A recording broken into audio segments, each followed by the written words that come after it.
Hello students, welcome to online lecture of Residential High School Shevgaon, and today we see standard 9th subject mathematics. पहा विद्यार्थी मित्रांनो, मागील तासिकेमध्ये आपण mathematics part second यामधील first chapter संपवलेला आहे. Basic concept in geometry यामधील जो काही लास्टचा प्रॉब्लेम सेट आहे त्या प्रॉब्लेम सेटमधील जे काही थोडेसे एक्झाम्पल बाकी आहेत ते त्याच टाईपचे एक्झाम्पल आहेत. पहा प्रॉब्लेम सेटमधले काही एक्झाम्पल, तर जे एक्झाम्पल वगळलेले नाहीत अभ्यासक्रमातून असे उदाहरणं जे आहेत प्रॉब्लेम सेटमधले ते जे राहिलेले आहेत काही काही आपण घेतलेले आहेत आणि काही राहिलेले आहेत, तर ते 2-3 एक्झाम्पल त्याच टाईपचे आहेत, ते तुम्ही सॉल्व करायचे आहेत. Okay, now today's lecture we are going to learn mathematics part first, chapter first आहे सेट्स. याचा देखील काही भाग ब्रिज कोर्स सुरू होण्याच्या आधी अभ्यासलेला आहे, परंतु आपण या ठिकाणी पुन्हा थोडीशी उजळणी या ठिकाणी करूया. What is the sets? Sets म्हणजे काय, तर पहा या ठिकाणी काही एक्झाम्पल आपण पाहूया, काही कलेक्शन्स या ठिकाणी आपण पाहूया. पहा काय आहे ते collection. For example, this is flower bucket, this is bunch of keys, this is flock of birds, this is piles of notebooks, and this is collection of some numbers. पहा या ठिकाणी फुलांचा गुच्छ दिसतोय, चाव्यांचा या ठिकाणी बंच दिसतोय, समूह दिसतोय, या ठिकाणी बर्ड्सचा थवा दिसतोय, पक्ष्यांचा थवा दिसतोय, नोटबुकचा या ठिकाणी दिसतात तुम्हाला वेगवेगळ्या, आणि काही संख्येचा या ठिकाणी तुम्हाला समूह दिसतोय. हे सर्व जे काही कलेक्शन आहेत, बरोबर आहे, this all of this are collection, and this collections have some specific word for each of the collection given above. म्हणजे जे काही कलेक्शन आहेत या कलेक्शनमध्ये काही स्पेसिफिक वर्ड यूज केलेले आहेत. पहा, this are we use some specific word for each collection. In all above example, we can clearly list the object of that collection. म्हणजे या कलेक्शनमधनं आपण त्या कलेक्शनमधले जे काही ऑब्जेक्ट्स आहेत त्या ऑब्जेक्ट्सचे क्लिअरली लिस्ट करू शकतो, बरोबर आहे, म्हणजे क्लिअरली डिफाईन करू शकतो, बरोबर आहे. आणि मग we call the collection of such object is called as set. तर अशा कलेक्शनला आपण काय म्हणणार आहोत? सेट म्हणणार आहोत, म्हणजे संच म्हणणार आहोत. येतं लक्षामध्ये? अशा समूह का ज्या समूहामधील घटक आपण अचूक व नेमकेपणाने सांगता येतील अशा समूहाला आपण काय म्हणणार आहोत? सेट म्हणणार आहोत, बरोबर आहे. If we can clearly list the object of that collection we call the collection of such object is called as set. हे सर्व एक्झाम्पल जे आहेत, this all of this are collection of some specific object and therefore this is called as set. Okay, पाहता आणखी काही collection पाहूयात आपण. नाव observe the collection. Happy children in the village, brilliant students of the class.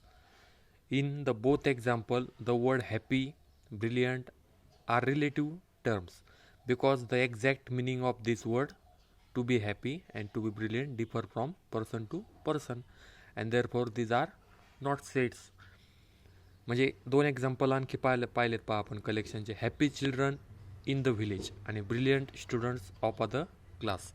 आता या 2 एक्झाम्पलमध्ये काय दिसतंय, तर हे कलेक्शनच आहेत पहा, परंतु या कलेक्शनमध्ये आपण ऑब्जेक्ट जे आहेत ते ऑब्जेक्ट कसे आहेत ते क्लिअरली सांगू शकत नाही आहेत, बरोबर आहे.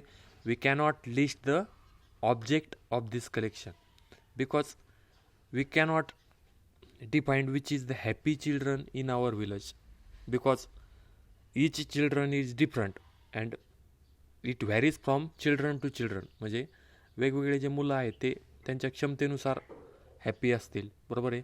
त्यामुळे आपण प्रत्येक मुलगा हॅपी आहे किंवा कसा आहे आणि प्रत्येक मुलाचा हॅपीनेस हा डिफरंट आहे, त्यामुळे we cannot define which is the happy children and therefore this is not set. This is the collection but this is not set.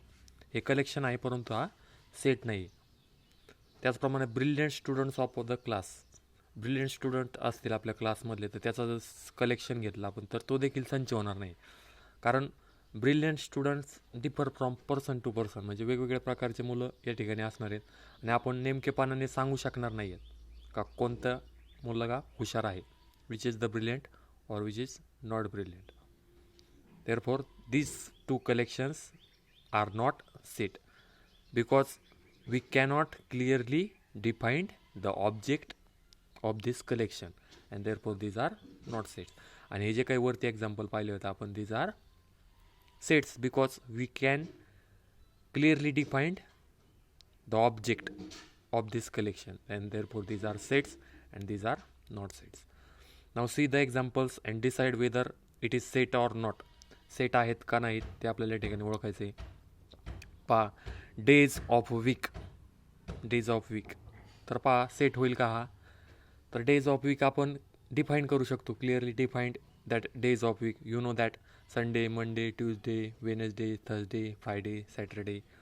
We can defined the object of this set and therefore this is this collection is called as set. हा जो काही समूह आहे, हा जे काही collection आहे हा सेट होईल because we can clearly define the object of this collection.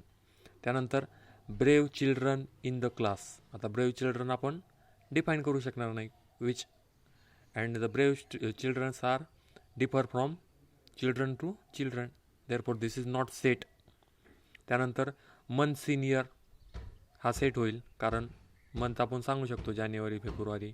We can clearly define the object of this collection and therefore this is set. त्यानंतर first 10 counting numbers, first 10 counting number आपण सांगू शकतो 1 2 3 4 5 10पर्यंतचे जे काही number आहे, we can define that object and therefore this is set.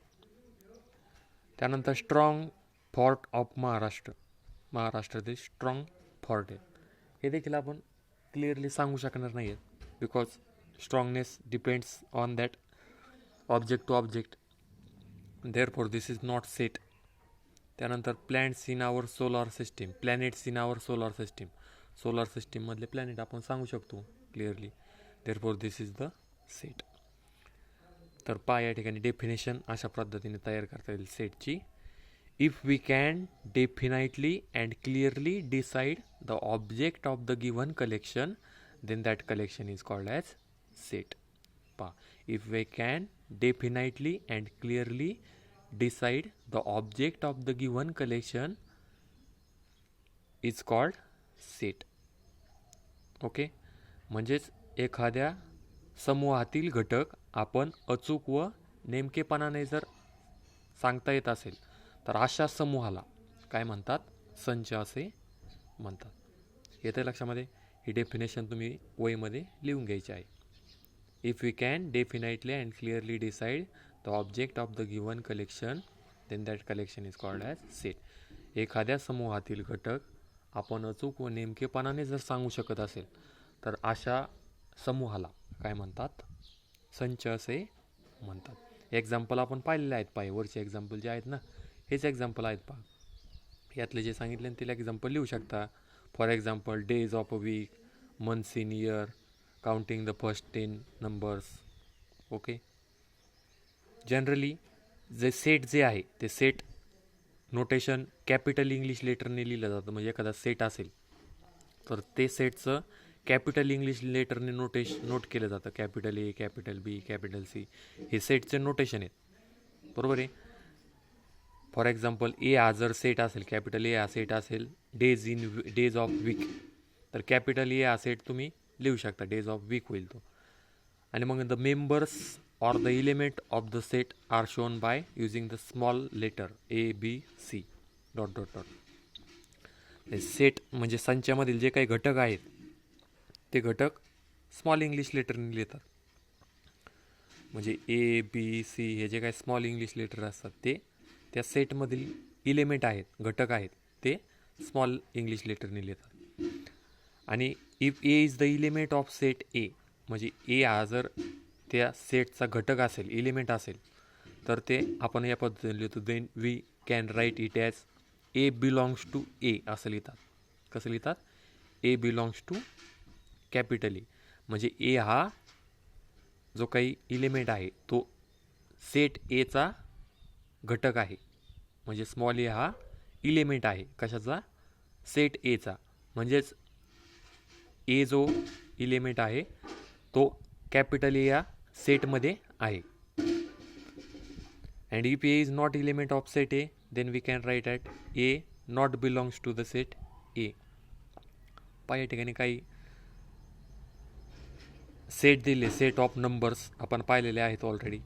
जो काही natural नंबरचा सेट आहे त्या नॅचरल नंबरचा सेट कॅपिटल एन या इंग्लिश लेटरने नोट करतात. Set of all natural numbers capital N याने नोट करतात.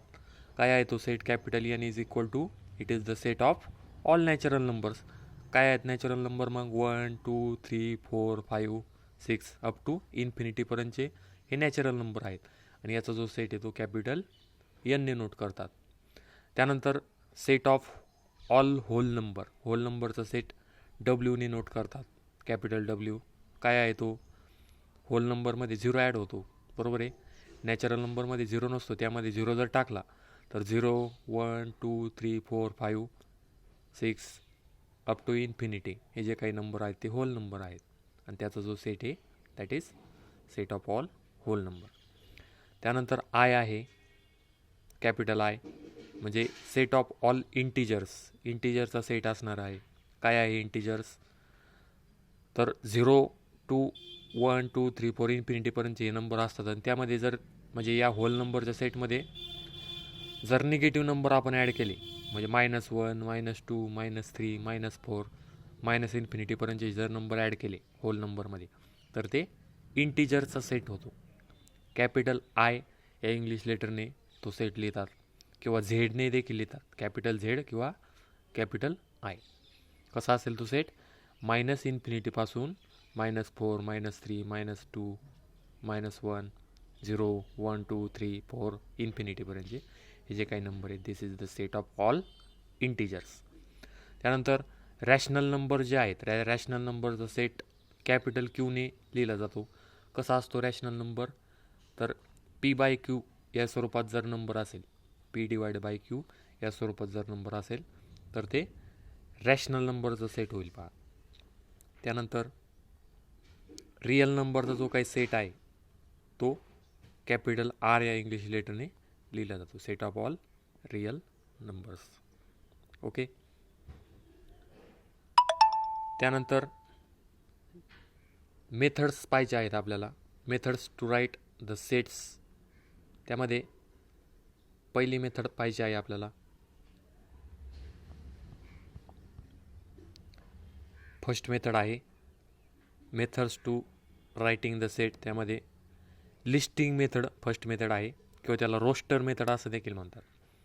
तर या मेथडमध्ये काय होतं पहा, in this method we write all the elements of set in curly bracket. Each of the elements is written only once and separated by commas. म्हणजे या लिस्टिंग मेथड किंवा रोस्टर मेथडमध्ये काय करतात तर सेटमधले जे काही एलिमेंट असतात ते कर्ली ब्रॅकेटमध्ये लिहितात. कशामध्ये लिहितात? Curly bracket. जो काही महिरपी कंस असतो असा, बरोबर आहे, कर्ली ब्रॅकेट. या कर्ली ब्रॅकेटमध्ये एलिमेंट लिहितात आणि ते एलिमेंट कॉमाने सेपरेट करतात. We write all the elements in curly bracket separated by commas. कशाने सेपरेट करतात ते एलिमेंट? कॉमाने सेपरेट करतात. आणि त्याचबरोबर एक एलिमेंट जो आहे तो एकदाच लिहितात. म्हणजे एखादा एलिमेंट डबल येत असेल तर तो डबल एलिमेंट लिहित नाहीत, एकदाच एलिमेंट लिहितात. Each element is written only once. Okay. लक्षात आले लिस्टिंग मेथड किंवा रोस्टर मेथड. लिस्टिंग मेथड आणि रोस्टर मेथडमध्ये elements are written in curly bracket separated by commas and each element is written only once. पहा या ठिकाणी for example set of all odd numbers आहे between 1 to 10. हा जर set लिहायचा असेल तर आपल्याला कसं लिहिता येईल? 1 to 10 मधील ऑड नंबरचा सेट लिस्टिंग मेथड किंवा रोस्टर मेथडमध्ये लिहायचा आहे. कसा असेल मग तो? त्याला जर आपण कॅपिटल ए जर म्हटलं तर capital A is equal to curly ब्रॅकेटमध्ये एलिमेंट लिहिणार आहोत. पहा आता काय आहे इलिमेंट, तर ऑड नंबर लिहायचे 1पासून तर 10पर्यंतचे. कोणते आहेत मग ते 3 आहे, 5 आहे, 7, 9 हे इलिमेंट लिहिलेत कर्ली ब्रॅकेटमध्ये, या ब्रॅकेटमध्ये लिहिलेत आणि कॉमनने सेपरेट केलेत ते. ओके, एक इलिमेंट डबल लिहिलेला नाही आहे, बरोबर आहे. डबल इलिमेंट लिहायचं नाही आहे, या ठिकाणी डबल इलिमेंट आलेलंच नाही आहे, त्यामुळं तो लिहिलेलाच नाही आपण. ऑर्डर चेंज केली तरी देखील चालते म्हणजे 5 तुम्ही आधी घेतला, 3 नंतर घेतला, 7 आधी घेतला तरी देखील चालतं. म्हणजे सेट लिहिताना सिरियलला महत्त्व नसते तुम्ही मागं पुढं नंबर या ठिकाणी करू शकता. याला 7, 3, 5, 9 असं लिहू शकता तुम्ही. Okay, order of the element is not important but the elements are written in curly bracket separated by commas and all the elements are necessary. प्रत्येक इलिमेंट जो आहे का जो ते सेटची कंडिशन सॅटिस्फाय करतो ते सर्व इलिमेंट त्यामध्ये आले पाहिजेत.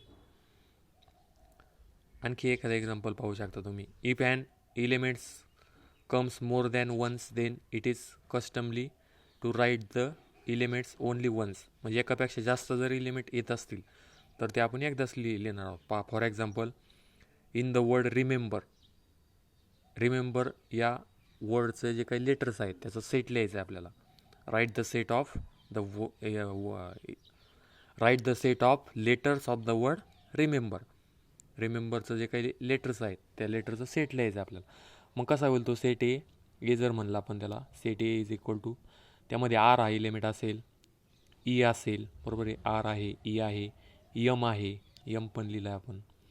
त्यानंतर परत ई आला आहे आता ई हा डबल आलेला आहे त्यामुळे तो घ्यायचा आहे की परत नाही घ्यायचा. यम आहे त्यानंतर यम देखील आलेला आहे पूर्वी, त्यामुळे तो देखील लिहिलेला आहे आपण, परत तो लिहायचा नाही. त्यानंतर बी आहे बी नवीन आहे, बी लिहिला आहे. त्यानंतर पुन्हा ई आहे, ई देखील डबल आलेला आहे त्यामुळे तो पुन्हा लिहायचा नाही आहे. आणि आर देखील आलेला आहे त्यामुळे तो देखील लिहिलेला आहे. म्हणजे एक इलिमेंट एकदाच लिहायचा आहे फक्त आणि हा होईल मग सेट.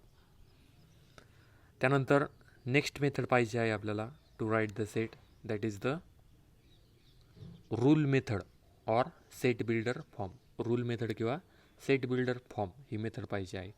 तर या मेथडमध्ये काय होतं in this method we do not write the list of the element, but write the general element using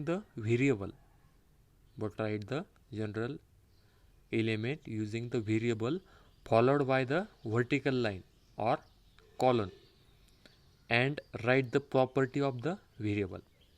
तर रूल मेथड किंवा सेट बिल्डर फॉर्म ही दुसरी मेथड आहे. या मेथडमध्ये काय होतं तर इलिमेंट हे लिस्टच्या स्वरूपात नाही लिहित, लिस्टच्या फॉर्ममध्ये नाही लिहित. म्हणजे इलिमेंट तसे डायरेक्टली लिहित नाहीत, तर इलिमेंटच्या ऐवजी काय लिहितात, एक व्हेरिएबल लिहितात काय लिहितात, व्हेरिएबल घेतात. एक्स घ्या, वाय घ्या, झेड घ्या, असा एक व्हेरिएबल घेतात, बरोबर आहे. चल घेतात ना तुम्ही, एक्स वाय झेड, तर व्हेरिएबल लिहितात, कर्ली ब्रॅकेटमध्येच लिहितात ते व्हेरिएबल लिहितात. आणि त्या व्हेरिएबलच्या पुढं एक व्हर्टिकल लाईन लिहितात ड्रॉ करतात. व्हर्टिकल लाईन म्हणजे उभी लाईन या ठिकाणी देतात आणि उभी लाईन दिल्यानंतर किंवा कॉलन देतात किंवा उभी लाईन देतात आणि त्यानंतर काय लिहितात, त्या नंबरची प्रॉपर्टी लिहितात.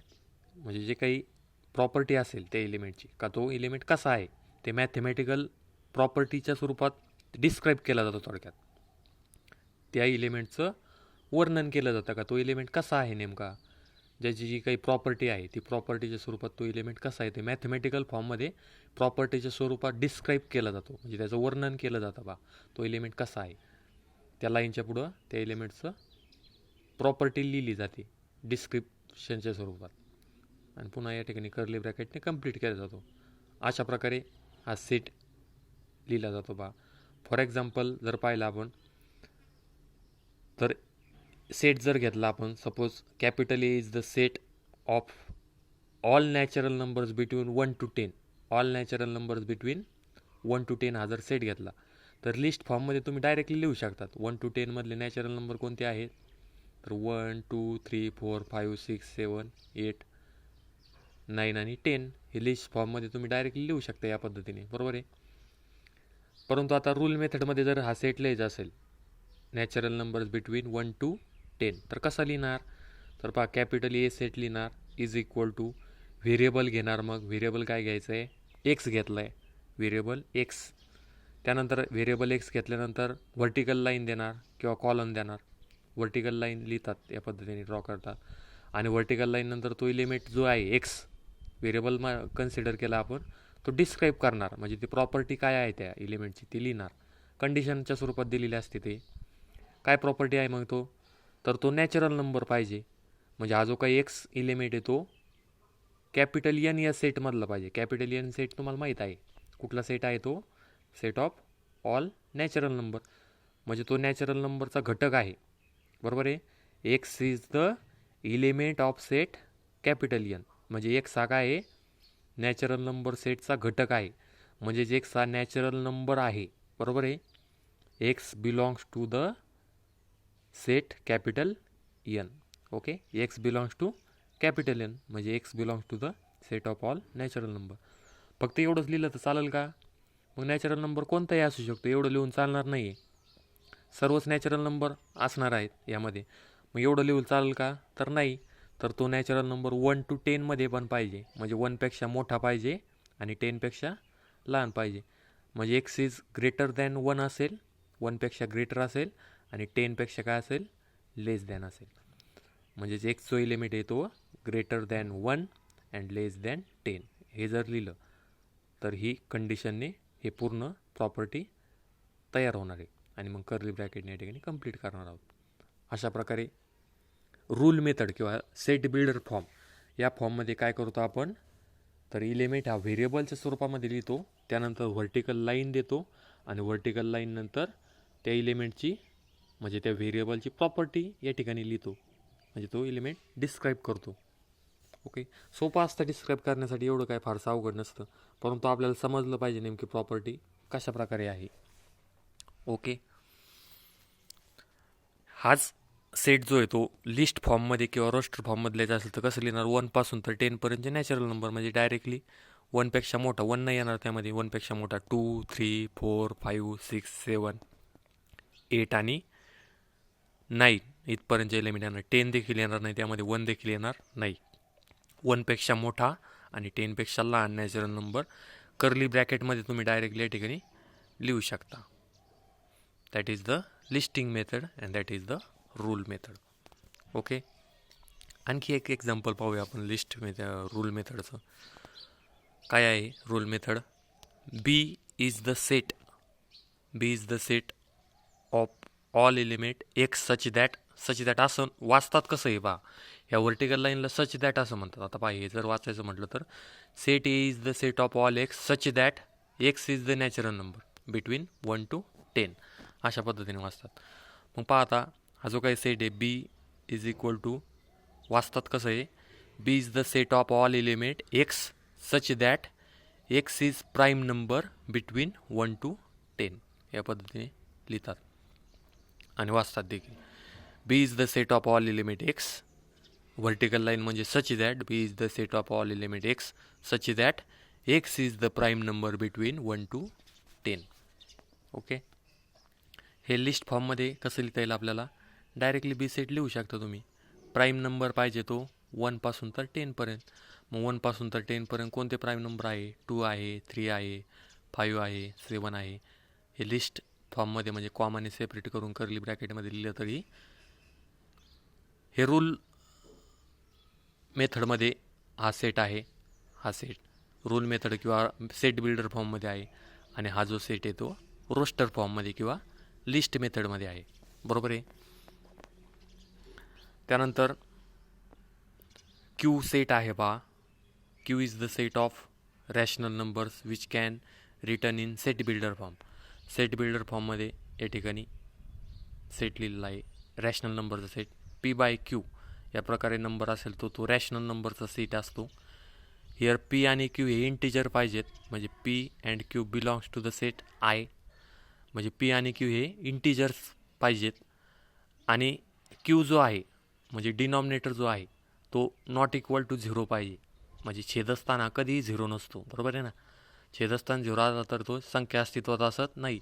त्यामुळे क्यू हा 0 नको आहे आणि पी आणि क्यू हे इंटिजर हवेत. असं जर असेल तर पी बाय क्यू हा जो काही फॉर्म आहे हा रॅशनल नंबरचा सेट आहे. मग रॅशनल नंबर हा सेट बिल्डर फॉर्मच्या स्वरूपात असा लिहिला जातो. ओके. तर अशा प्रकारे एक्झाम्पल आहेत पहा. एवढे एक्झाम्पल तुम्ही वहीमध्ये सॉल्व करायचे आहेत. रूल फॉर्ममध्ये लिहायचं आहे. ओके. एवढे हे जे काही सेट आहे हे रोस्टर फॉर्ममध्ये दिलेलं आपलं सेट बिल्डर फॉर्ममध्ये दिलेलं आहे. हे तुम्हाला लिस्ट मेथडमध्ये लिहायचं आहे किंवा रोस्टर मेथडमध्ये लिहायचं आहे. आणि हे जे आहे ते या पद्धतीने लिहायचं आहे. पा रूल मेथड आणि लिस्टिंग मेथड हे सर्व कंप्लीट करायचे आहे ॲक्टिव्हिटी स्वरूपात. एवढं होमवर्क कंप्लीट करा. उद्याच्या लेक्चरमध्ये आपण प्रॅक्टिस सेट 1.1 हे अभ्यासूयात. Okay. We should stop here.